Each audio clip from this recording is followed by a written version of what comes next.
इन्होंने अपना अपराध नहीं दिखाया, अपने लिए नहीं कहा कि बेटा एक रुपये कमा के लाओ। ये सबसे बड़ी ताकत है मेरी, कभी नहीं करते और कभी किसी से डिमोटिवेट नहीं होते। बहुत लोग कहते हैं कि आपका बेटा भी नौकरी लग जाता, ये हो जाता, वो हो जाता। मैंने कभी भी सुलझाने की कोशिश नहीं करी कि हम ये कर देंगे, वो कर देंगे। मैं इतना कह रखा कि गलत काम नहीं करेंगे, आपका सर नहीं झुकने देंगे। यही मैं मेरे गांव के लोगों को कहता हूं, यही मैं मेरे गांव के लोगों को कहता हूं और यही मैं मेरे अपने जितने साथी हैं सारे सबको यही मैं बोलता हूं।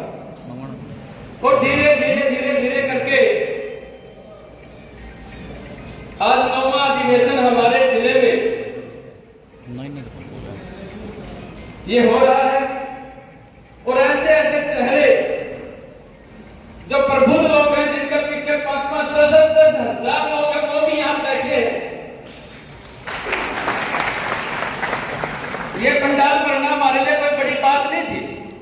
हमारा मुख्य उद्देश्य था कि चिंतनशील लोग आए, समझदार लोग आए, विचार करने वाले लोग आए, चीजों को समझने वाले लोग आए।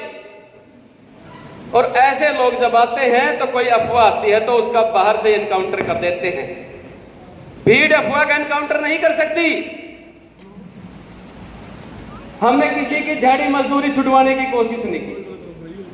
उन ऐसे लोगों को बुलाने का काम किया जो चीजों को समझते हैं, जो 40 साल से लगातार ये देख रहे हैं कि हरियाणा के अंदर कोई लीडर नहीं है।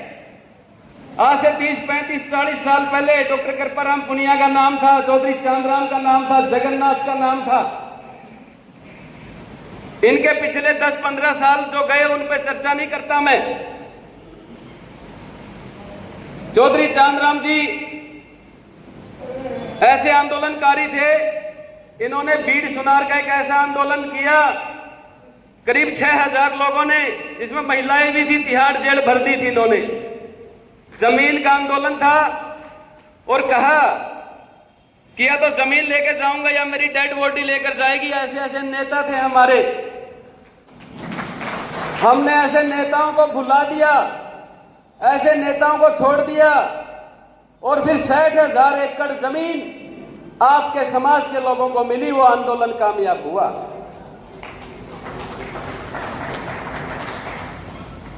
और ऐसे कद्दावर नेता जब पहली बार हरियाणा बना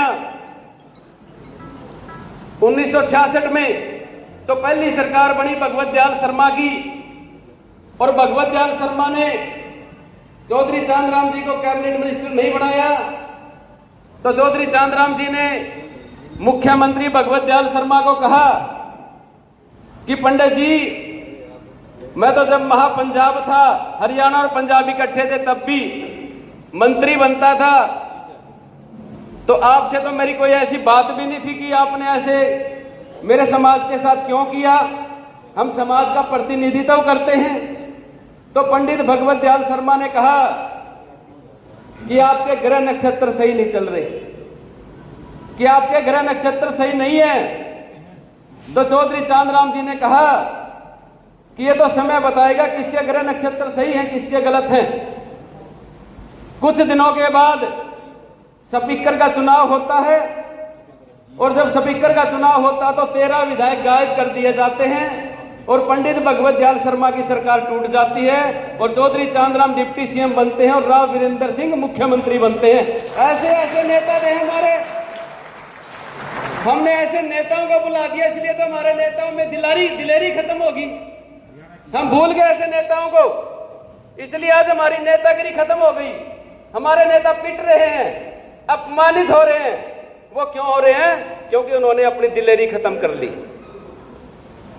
डॉक्टर कृपाराम पुनिया जी, कई गांव ऐसे हैं जहां पे दलितों को उजाड़ा गया, पलायन किया गया। देवीलाल जी मुख्यमंत्री थे, गुना के अंदर घटना हुई, डॉक्टर कृपाराम पुनिया मिनिस्टर थे। डॉक्टर कृपाराम पुनिया ने देवीलाल से बात करी, देवीलाल की सरकार भी कृपाराम पुनिया चलाते थे, सारी की सारी ताकत उनके पास थी। देवीलाल तो सादे बड़े आदमी थे, डॉक्टर कृपाराम पढ़े लिखे व्यक्ति थे, आईएएस थे। तो देवीलाल से कहा, सुनने की बात है कि मुझे मेरे समाज का सम्मान बहाल कराना, सम्मान और स्वाभिमान। तो देवीलाल ने कहा कि इसके लिए क्या करना चाहिए। तो कृपाराम पुनिया जी ने कहा कि 350 परिवार हैं, सबके लिए खेती की जमीन भी चाहिए, घर भी चाहिए, स्कूल भी चाहिए, मेडिकल भी चाहिए। फिर 7 परिवार के पास उनके लिए जमीन भी, खेती की जमीन भी, मकान बना कर दिए, हॉस्पिटल बना के दिया, स्कूल बना के दिया और नौकरी की व्यवस्था की। ऐसे ऐसे कैबिनेट मिनिस्टर थे डॉक्टर कृपाराम पुनिया। आज आपका मिनिस्टर, आज आपके नेता या पिछले 20-30 साल के नेता कोई 100 गज का प्लाट नहीं दे सकते, 50 गज का प्लाट नहीं दे सकते। उजाला के अंदर हमारे लोगों ने बड़ा आंदोलन किया अपनी जमीन के लिए, लेकिन 50 गज का प्लाट भी आपका मिनिस्टर दिला नहीं पाया, समझौता करने आ गया। ये सामाजिक नेता नहीं है, ये पॉलिटिकल पार्टियों के नेता हैं। डॉक्टर कृपाराम पुनिया चौधरी चामक सामाजिक नेता थे, समाज के लिए लड़ते थे और जब वो समाज के लिए लड़ते थे तो वाला चीज निभाए, उन्होंने राजनीति भी खराब कर दी। 6 बार डॉक्टर कृपाराम पुनिया हारे, 5 बार चौधरी चामक हमारे जीत नहीं पाए। इसी प्रकार जगन्नाथ जी, चौधरी जगन्नाथ जी भी दबंग नेता थे। बंसीलाल की सरकार तोड़ी, आज तोड़ के दिखा दो, कोई विधायक हमारा समाज का। देवीलाल की सरकार तोड़ी, बदललाल की सरकार तोड़ी, हमारे बिना काम ही नहीं चल सकता किसी का। कितने दबंग नेता 1960 में चौधरी चांदलाल ने चौधरी शब्द लिख दिया था, जब तो जाट समाज के लोग भी चौधरी लिखते थे। कितना बड़ा लोगों बढ़ाया आपका बाबा साहब अम्बेडकर के कार्यों को ऐसे आगे बढ़ाया। तो हमारे साथियों ने एक बात क्यों आपके बीच में रखी, क्योंकि आपके अंदर ये आए कि हम लोग हरियाणा की सत्ता में कद्दावर लोग बैठे। आप ये जानो, भूल चुके हो, लंबा समय हो गया, चर्चा ही नहीं होती कौन चौधरी चांदलाल, कौन डॉक्टर कृपाराम पुनिया, कौन जगन्नाथ। हम लोगों ने भुला दिया और ये कहना शुरू कर दिया कि कुत्ते के गले में पट्टा आ जाए, वोट हमने यहाँ देनी। क्यों देनी है? बाबा साहब ऐसे देके गए थे, पट्टा निकाल, कुत्ते का पट्टा डाल दो, उसको वोट दे देंगे। नहीं देंगे ऐसे वोट, अपनी सरकार बनाएंगे। हमारा समाज कम थोड़ा है, हरियाणा में जाट समाज, हरियाणा में सम्मानित जाट समाज 26% है और 26% में 4 जगह सीएम के उम्मीदवार। नंबर 1 कांग्रेस की सरकार बनेगी तो भूपेंद्र हुड्डा मुख्यमंत्री है, इन्हें लोग सरकार बनेगा अपने सिंह चौटाला है।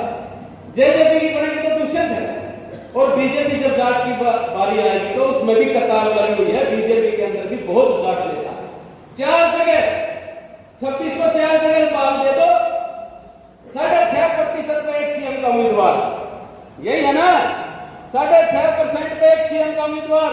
और हरियाणा में एससी समाज 25% और 25% में 16% अकेला चमार और 16% में सीएम का तो दूर का आपका कैबिनेट मिनिस्टर भी नहीं है,